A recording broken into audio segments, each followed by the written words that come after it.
Jumps are one of the most exciting ways to move down a canyon. They are never a guaranteed feature in canyons, and some regions of the world have no jumps at all, but those that do are often sought out. The ability to jump can greatly speed up progression down a canyon, while adding an element of fun. However, they present a high level of risk no matter how well they're executed, so they're a technique we should take care with. With any jump, there are some steadfast rules we should follow. First, we should never jump into a landing pool that hasn't been properly checked on the day. Canyons are highly dynamic environments, and a pool that was good today may be dangerous tomorrow, regardless of what the guidebook or our own personal experience says. The depth can change, rocks can shift, and protruding tree limbs can be lurking below. Always check the pool before jumping. The next point is that jumping in the canyon should be considered optional. Jumping is a risky activity, and we should not force ourselves to do something we are not comfortable doing.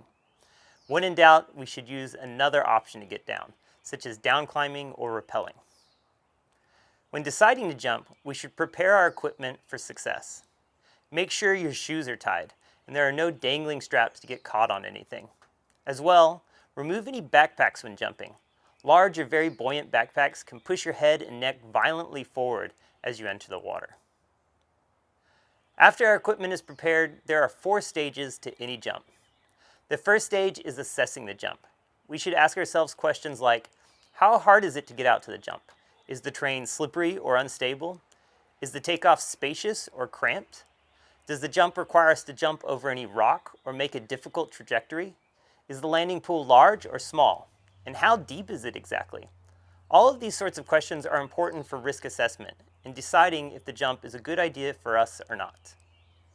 After assessing the jump, the next phase is the takeoff. Choose a solid and firm place to jump from. Make sure the surface isn't slippery or unstable. It is best to put 1 foot forward and 1 foot back and use only our front foot to push off of. We should also use our arms to help throw our bodies forward and offer balance. And lastly, use your eyes. Where we look with our eyes is where we tend to go, so focus in on your landing spot and never lose eye contact with it. Once we jump and leave the rock, the next phase is our flight. While in the air, we can use our arms to stabilize and adjust our body position. It is generally best to hold a position when jumping, which will give us more control over anticipating how we'll enter the pool. But when it comes time to enter the water, we must change our body position to the last phase, which is the landing. In deep pools, good entry technique is entering the water feet first, keeping our feet together and our knees slightly bent, ready, in case we touch any objects at the bottom of the pool.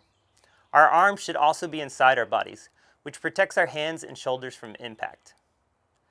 Once you've entered the water and come back to the surface, signal to your teammates that you're okay, and swim away from the landing area to allow your next teammate to jump too. Reviewing the jumping procedure, remember that you should never jump without checking the landing pool first.